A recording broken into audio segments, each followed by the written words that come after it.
Salut tout le monde. Ça fait longtemps que je parle de faire une autre vidéo technique. Je m'excuse, ça a pris du temps. On est tous occupés, fait que la chasse passe en deuxième des fois. Je viens de terminer ma chasse. J'ai récolté un beau renard un matin. J'ai vu un coyote que j'ai pas eu la chance de récolter, puis je vais vous expliquer un peu pourquoi. Aujourd'hui, je vais me déplacer sur 2-3 spots différents, juste pour vous montrer comment que je me positionnerais par rapport au vent. Le call, c'est bien important. On en a déjà parlé dans les deux autres vidéos. Le call, c'est avec ça qu'on le fait sortir, notre coyote, c'est clair. Mais si vous êtes mal positionné, vous avez beau être le meilleur caller au monde, vous ne ferez pas sortir de coyote, ou du moins, vous allez souvent vous faire pogner les culottes à terre, puis il ne sortira pas où que vous voulez. Là, je regarde partout, là, c'est parce que je viens de faire du pop distress il n'y a pas bien longtemps, fait que des fois que j'aurai la marde au cul, puis qu'il en sortirait un autre. Je vais vous montrer après ça le champ ici. L'endroit où je suis en ce moment, c'est où que je serais caché. Dans la ligne de bois, il y a un tout petit trou entre les cèdres. C'est là que je me cache. Je suis bien placé pour voir l'ensemble du champ. Mais à ma gauche, je vais vous le montrer après, j'ai pas très large pour tirer. D'ici, là, je vois environ, je vous dirais, un 50 verges. 50 verges, un coyote, ça y prend 2 secondes de traverser ça. Fait que ça va arriver souvent que vous allez vous faire pogner de dos, il va aller pogner votre vent. Vous ne l'aurez jamais vu arriver, mais pourtant, il aurait passé à la bonne place. Comment qu'on fait pour éviter ça? L'ensemble des chasseurs s'entendent pour dire qu'il faut chasser le vent d'en face. Personnellement, je suis pas d'accord. On dit le vent d'en face, oui, par rapport au fait que si on dit de l'avoir de côté, comme moi je préfère, le monde va toujours avoir tendance à tricher un peu le vent, puis pas vraiment observer de où il vient. Puis le whoop, ils vont se faire pogner, le vent va tourner, ils vont l'avoir dans le dos. Mais si vous regardez vraiment votre vent, puis que vous faites attention à vos affaires, puis que vous connaissez votre spot, l'idéal, c'est pas un vent de face, c'est un vent de côté. Pourquoi? Pour faire ce que j'appelle driver le coyote. Ce que j'entends par driver le coyote, c'est que c'est pas le coyote qui va décider par où il va passer, c'est vous qui allez décider où que le coyote va passer, puis où que vous allez le tirer. Avec un vent de face, dépendamment des spots, souvent le coyote va être là, va entendre les cales, puis il ne voudra même pas sortir. Pourquoi? Parce que quand c'est un coyote qui a été effarouché un petit peu, il va devenir plus anxieux à sortir à découvert en plein milieu d'un champ. Puis quand vous voulez le faire sortir vraiment où vous voulez, l'important, ça va être d'avoir une porte de sortie. Dans ce cas-ci, pour éviter d'avoir le coyote à ma gauche où que j'ai presque pas d'angle de tir, je vais me servir du vent de côté au lieu d'avoir un vent de face pour l'envoyer vers le petit fossé que vous allez voir à ma droite. Ce que ça fait, c'est que, le coyote est beaucoup moins nerveux de sortir à découvert parce qu'il va suivre la ligne de fossé au lieu de sortir en plein milieu du champ. Fait que lui, dans sa tête, il a la même routine que d'habitude. Je viens pas de casser sa routine. Un coyote, ça utilise toujours les fossés pour chasser, pour se déplacer. Fait que lui, fidèle à ses habitudes, il va suivre le fossé. Deuxièmement, moi, je suis préparé parce que 9 fois sur 10, puis ça, c'est pour pas dire tout le temps, un coyote, ça travaille avec le vent. Fait que je le sais qu'il va descendre en dessous du vent, qu'il va descendre à ma droite. Fait que je suis déjà installé pour tirer à droite. J'ai bien moins de chances de me faire surprendre. Je vais être prête quand mon coyote va sortir. J'aurai pas à me virer bout pour essayer de le tirer. Tout mon équipement va déjà être placé dans cette direction-là. Puis c'est ça, dans le fond, la troisième affaire, c'est que vous allez savoir d'où il sort, parce qu'avec un vent de face, vous allez le voir quand je vais vous montrer le champ, je peux pas savoir d'où il va arriver mon coyote. J'ai le vent de face, fait que je viens d'y donner 180 degrés pour sortir. Je le sais que les coyotes sont en face de moi, sont dans le point de décide qu'il y a juste en face. Mais si j'ai le vent d'en face, il peut sortir à ma gauche, il peut sortir à ma droite, il peut sortir direct en face, je le sais pas. Fait qu'il faut constamment que je sois en alerte, que je regarde partout, puis à un moment donné, il est trop tard, j'ai juste vu le cul passer à travers les branches, puis il m'a contourné. C'est ce qui m'est arrivé un matin avec le premier coyote. J'étais pas positionné pour cette position-là parce que j'avais besoin d'être placé différemment avec la caméra aujourd'hui. Mais avoir été placé comme je le suis en ce moment, je l'aurais tiré une shot facile, le coyote était à environ 100 verges. Mais le temps que je le vois, ça s'est passé en 2 minutes, je me reviens de bord trop tard, il est parti. Fait que c'est bien important de driver votre coyote. Premièrement, vous allez en faire sortir beaucoup plus parce que le coyote va être moins nerveux de sortir. Deuxièmement, vous allez en récolter beaucoup plus parce que vous allez être prêt. Fait que je vais vous montrer le champ. Bon, et voilà. Là, je suis à ma position de chasse. Mes coyotes, normalement, se trouvent en face où vous voyez, juste là. Le problème, si j'ai mon vent de face, comme je vous expliquais, c'est que mon coyote peut arriver de n'importe où. Souvent, la plus petite entonnoir, ils vont prendre le plus petit chemin, le chemin le plus étroit pour passer, pour ne pas se faire voir. Ce qui serait à ma gauche, avec un vent de face. J'aurais donc beaucoup de chance que le coyote vienne de là. Ça me donne pas grand place pour tirer. Vous voyez, à gauche du bois, il peut venir pogner mon dos. Puis si je suis pas prête, c'est clair que je ne l'aurai pas. Ça va y prendre 2 secondes de traverser ça. Ce que je vais faire, je vais avoir un vent qui vient de la gauche vers la droite pour le faire sortir ici, le long du fossé que... Oh, un chien. Le long du fossé que vous voyez là. De cette façon, le coyote se sent en sécurité parce que lui, dans sa tête, il s'en vient pogner mon odeur pour me contourner. Il va suivre ce petit fossé-là tout le long. Puis, je vais être prête, je vais pouvoir le récolter.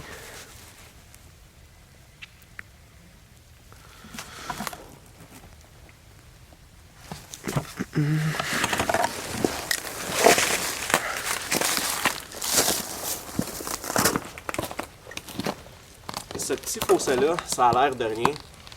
C'est juste un petit peu de fardoche, un petit peu de brindille, mais c'est tout ce que ça prend au coyote. Pas besoin d'avoir une grosse décharge de 20 pieds de creux. Le coyote, s'il y a une clôture, une coupe de petits arbustes, une petite ligne d'herbe comme ça, c'est en masse pour se camoufler, c'est comme ça qu'il va travailler. Fait que c'est ça que ça vous prend sur votre territoire. Puis c'est votre vent, il faut qu'il aille dans cette direction-là. Il faut que vous envoyiez le coyote où vous voulez pour être prête à le récolter.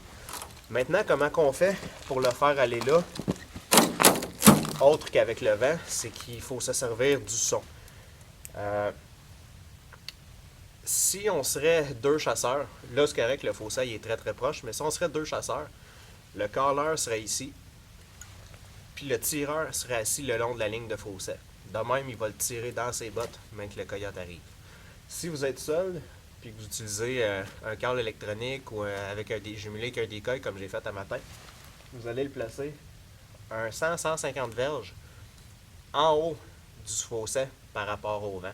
Un coyote en moyenne, là, il va contourner là, par une coupe de 100 verges pour aller chercher le vent. Fait que si vous le mettez trop proche du fossé, le coyote va être méfiant un petit peu de runner directement dans la ligne de fossé. Fait que mettez-le un 100-150 verges en haut du vent par rapport à votre fossé, à votre clôture, à votre ligne de décharge, peu importe.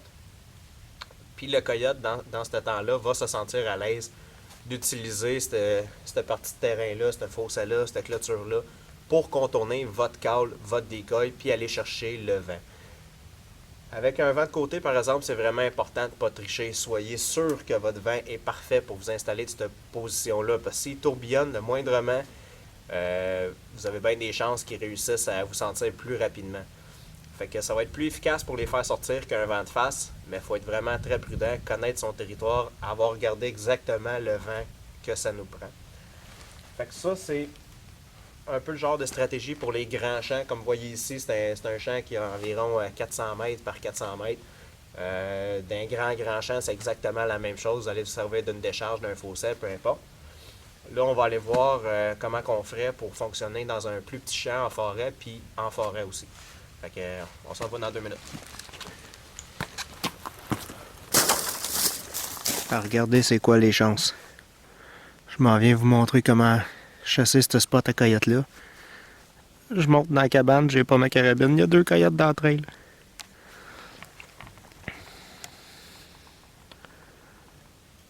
On va les laisser prendre le bois.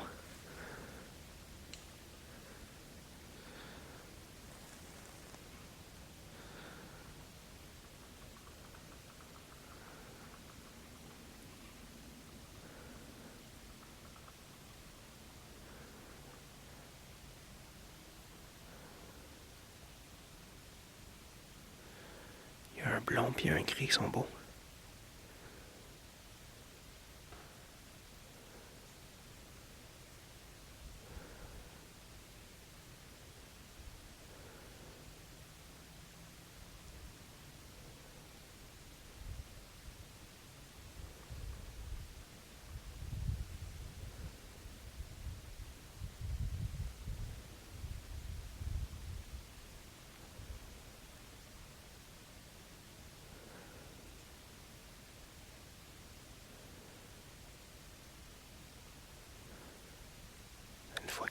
sorti, je vais attendre 5 minutes, puis je vais aller me dépêcher à chercher ma carabine.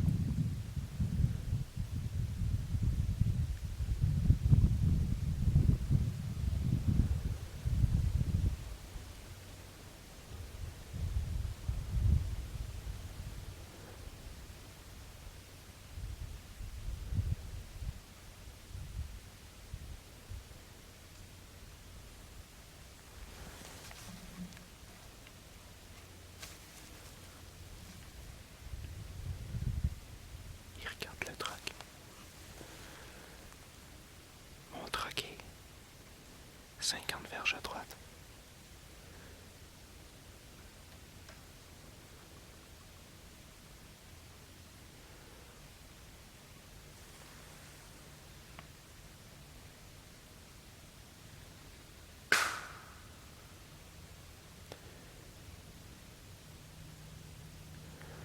Il serait mort depuis longtemps.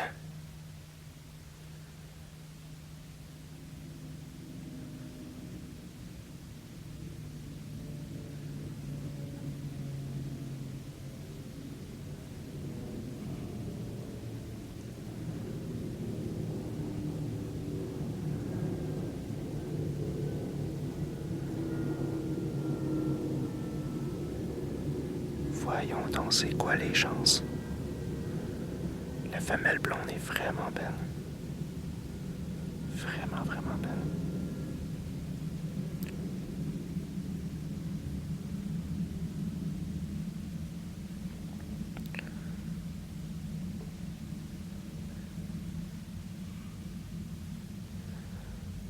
J'en reviens pas, je m'en venais justement vous montrer comment chasser ce spot-là.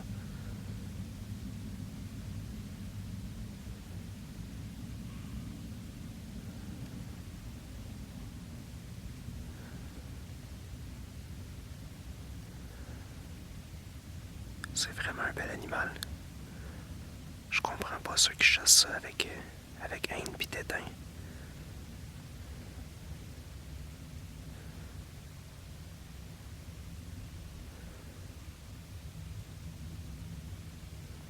Regardez, elle vient de voir le camion.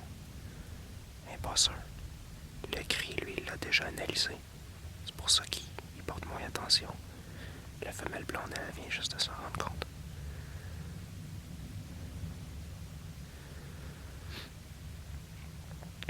Je peux pas les tirer, mais je me compte chanceux de pouvoir les analyser de proche comme ça en plein jour. Sans être en situation de chasse, on voit vraiment comment ils agissent normalement dans la nature.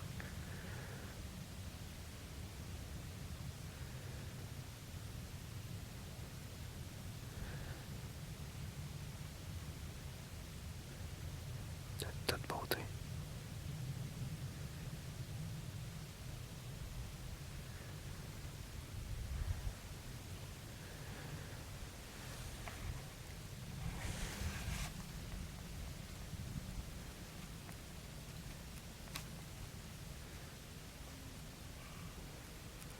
Elle s'en va chercher le vent du truck.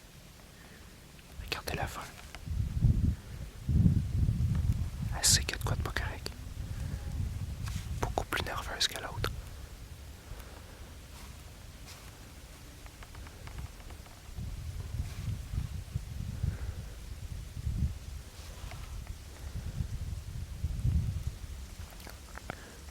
Beaucoup plus nerveuse, la petite femelle.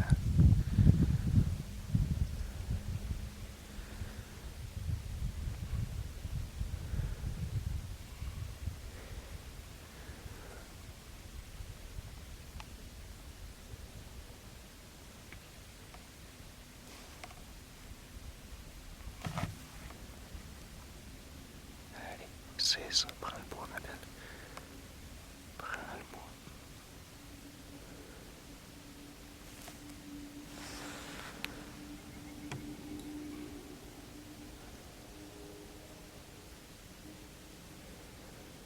À la minute qu'il prend le bois, faut que je me dépêche, faut pas que je lui donne le temps de s'en aller trop loin.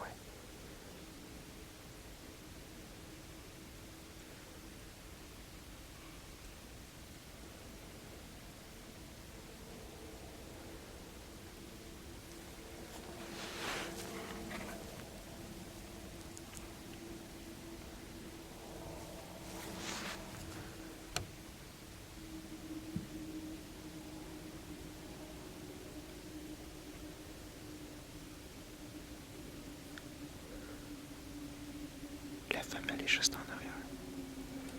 Il est encore dans le bois. Je viens de la voir passer. Il va rentrer dans le coin pour aller la rejoindre. Faut pas qu'il fasse le tour de champ, sinon j'aurai pas de chance dessus. Non, c'est pour aujourd'hui qu'on va y chasser. Si on est chanceux, vous allez les voir pogner le vent et partir à la course.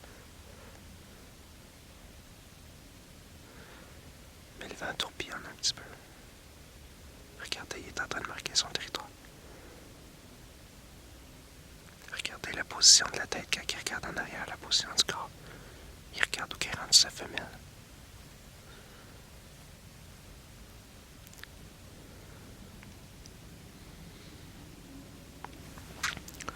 On ne tirera pas, mais on va essayer de faire un show.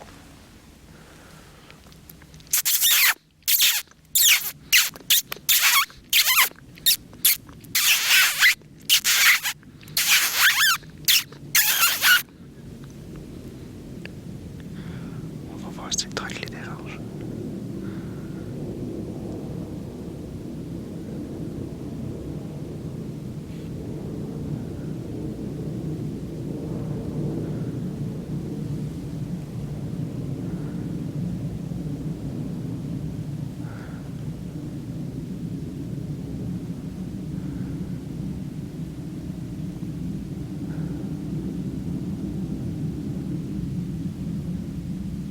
Oui, c'est ça, vas-y. Allez. Rentre dans le bois.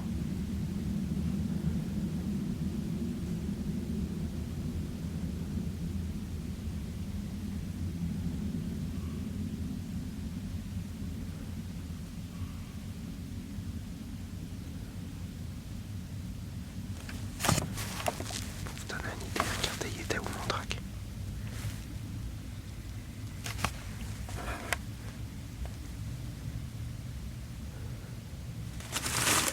Bon, ben, je vous dirais que côté vidéo technique, c'est assez dur de faire plus live que ça.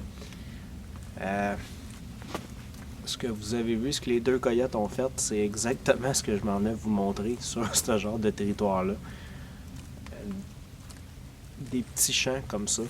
On a un champ de 200 verges par 150 verges environ. C'est dur de faire sortir des coyotes là-dedans. Là, ils sont venus dans le champ, puis même encore, vous avez vu aussitôt qu'ils ont vu de quoi qui sort de l'ordinaire. Là, dans ce cas-là, c'était mon truck parké sur le bord du champ. Ils vont prendre le bois, ils vont aller essayer de pogner le vent. Ils veulent pas continuer à s'exposer trop longtemps dans le champ. La femelle, elle a rapidement pris le bois. Puis le mâle, lui, a suivi le bord du bois, mais il s'est pas trop exposé dans le champ. Comme ça, si jamais il y a quelque chose, il est prêt à sauter dans le bois et à disparaître. Si ces coyotes-là seraient venus sur le caule avant qu'on les voie et qu'ils seraient arrivés de la même place, ils n'auraient pas passé dans le champ où qu'on est là. Ils auraient sorti d'entre elles de où qu'ils sont arrivés, mais jamais qu'ils seraient venus dans le champ où qu'on est en ce moment. Ils auraient fait le tour par le bois avant ça, puis ils auraient essayé d'aller pogner l'odeur. C'est ce qui m'amène au positionnement pour ce type de territoire-là. Tantôt, je vous parlais de driver le coyote. C'est encore plus important dans des plus petits secteurs, des petits terrains fermés comme ça. Chaque fois que vous allez avoir un petit champ comme ça, c'est vraiment important de prospecter. Ici, les coyotes, c'est notre territoire à chevreuil. On sait où c'est qu'ils se tiennent. On voit toujours les pistes en hiver. On les voit pendant la chasse aux chevreuils. Ils viennent tout le temps de la gauche, exactement de où ce coyote-là a sorti. Comment qu'on va fonctionner dans ce temps-là? C'est que le caller, si on y va au call la bouche, mais j'aurais été positionné exactement où c'est que je suis en ce moment. Là, je suis dans une cabane, tant mieux, ça me donne une super belle vue, là, mais j'aurais pu être au sol, ça aurait fait la même chose. Si j'ai un call électronique, je l'aurais mis dans le milieu du champ. Mais c'est probablement pas dans le champ que je l'aurais tiré. Je me serais positionné, je vais vous montrer après ça en zoomant, sur la pointe du champ là-bas pour voir le chemin. Avoir une vue sur le champ, oui, mais surtout voir le chemin, parce que c'est là que ça serait passé. Comment je veux avoir mon vent ici? Je veux pas l'avoir de face par rapport au chemin, parce que c'est sûr et certain que les coyotes ne se seraient pas exposés, ils auraient passé par la gauche, puis ils seraient venus pogner mon odeur dans le bois en arrière. Là, on a le vent parfait. Vous avez vu comment ils ont fonctionné. J'ai un vent de la gauche vers la droite par rapport au chemin. Fait que techniquement, un coyote qui sort dans le champ, c'est presque sûr qu'il va le sentir. Mais c'est pas grave, parce que je lui donnerai pas le temps de se rendre jusque-là. Je sais que mes coyotes sont à gauche, puis mon vent s'en va de la gauche vers la droite. Un coyote dans le bois va pas vous contourner par 400-500 verges. Il se sent en sécurité, il se sent caché. Fait que normalement, il va passer 100-150 verges en dessous du son.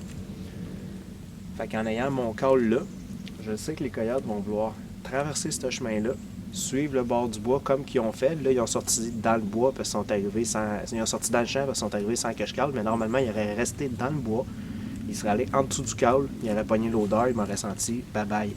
Mais c'est pas grave, parce que j'aurais été caché sur la pointe. Je les aurais vus sortir dans le chemin avant qu'ils puissent se rendre jusqu'à mon odeur. Si on aurait été deux, on aurait pu mettre un tireur là-bas, moi qui cale ici. Fait que j'aurais pu avoir une vue sur le champ si des fois il y en aurait un qui aurait sorti 2 secondes pour voir ce qui se passait. Mais c'est probablement l'autre tireur là-bas qui l'aurait tiré dans le chemin. Parce que j'ai prévu que mon coyote allait sortir de là pour me contourner.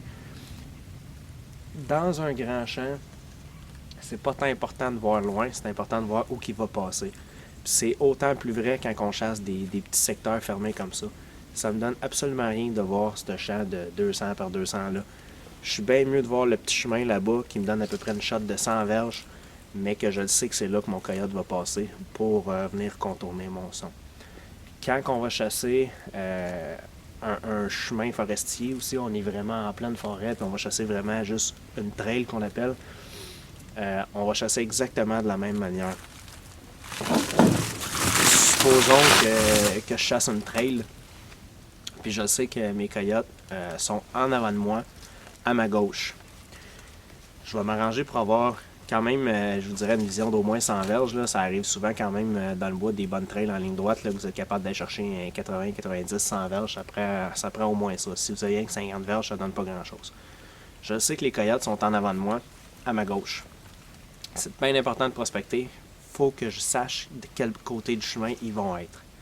Mon call, je vais le mettre à mi-chemin entre la trail et moi, mais je vais le mettre à ma droite.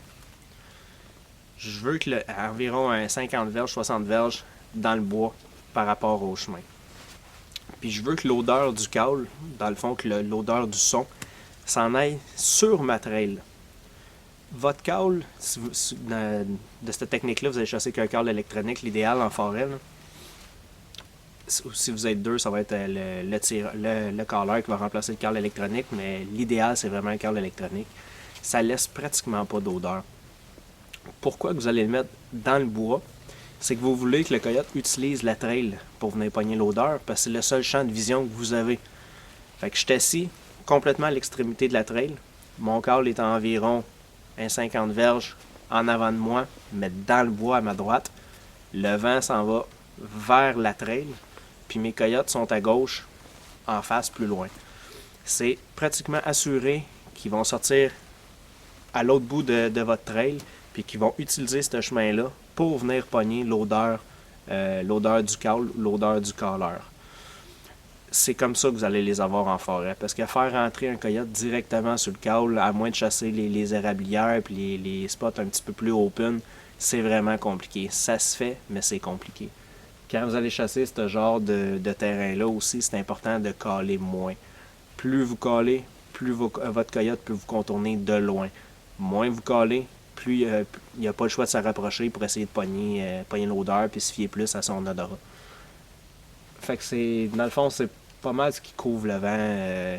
C'est ça que je voulais essayer de tenter d'expliquer aujourd'hui, puis ces coyotes-là l'ont super bien montré, c'est de montrer comment un coyote va travailler avec le vent, aussitôt qu'il y a de quoi qui sort de l'ordinaire, que ce soit de quoi qu'il a vu, de quoi qu'il a entendu, de quoi qu'il a senti, il va toujours essayer de se fier à son nez en premier. C'est pour ça que ça va être important d'apprendre à driver vos coyotes. On peut pas juste s'installer sur le spot devant de face puis dire ça va sortir. C'est important de savoir où qu'ils passent, comment qu'ils arpentent le territoire, où qu'on est, puis de chasser avec le vent à notre avantage, mais surtout de s'en servir pour les faire passer où que nous on veut, pour être prêts, puis pour que les coyotes soient plus confiants de s'exposer. Fait que je vais prendre 2 petites minutes pour vous montrer le secteur.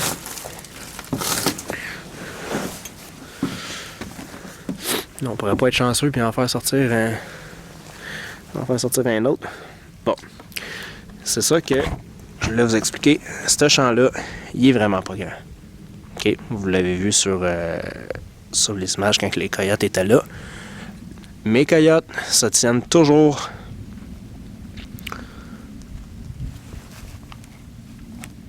dans le fond, à gauche, à l'autre bout de la trail. Où c'est que vous voyez les sapins, là, sont toujours à gauche.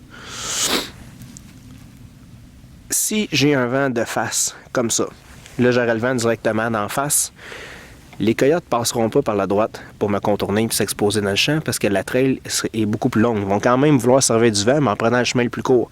Fait qu'ils vont rester à gauche, ils vont passer par le bois, puis ils vont venir me pogner de dos. J'aurais jamais su qu'il y avait des coyotes là.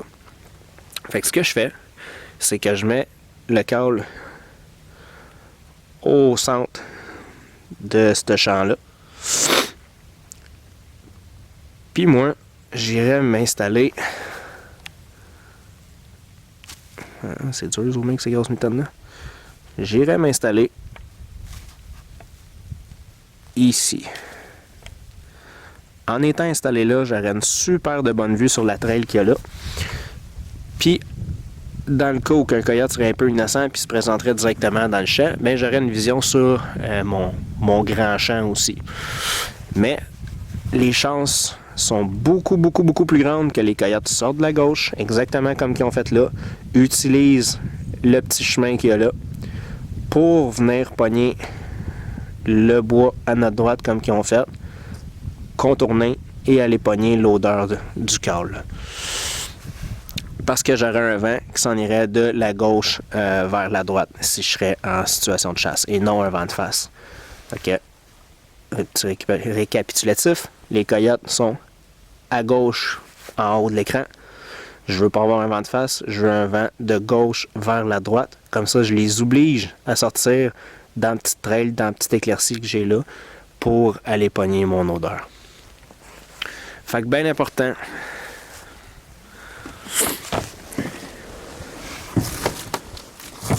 Fait que bien important, rappelez-vous de ça. Super important de driver ces coyotes. Vous avez beau caler aussi bien que vous voulez. Si vous êtes mal positionné, si vous ne connaissez pas la trail de vos coyotes, vous allez perdre votre temps dans la plupart des cas puis brûler des spots. Là, celle-là, j'ai essayé de la faire sortir parce que la petite femelle blonde elle était vraiment belle. Puis elle aurait bien aimé ça la tirer, là. Mais les chances que je la récolte étaient très minces. J'ai fait bien trop de bruit en me rendant au truck. La glace, elle craque à côté. Fait que les chances que je les fasse ressortir étaient pratiquement nulles. Mais c'est pas grave. Les vacances s'en viennent dans 2-3 semaines. Je vais les laisser se reposer. Puis je vais essayer de venir les pincer ici justement pour vous montrer que c'est possible de récolter en forêt. Fait que apprenez à connaître votre territoire. Apprenez à connaître comment un coyote se déplace. Puis surtout travailler avec votre vent. Bonne chance, gang.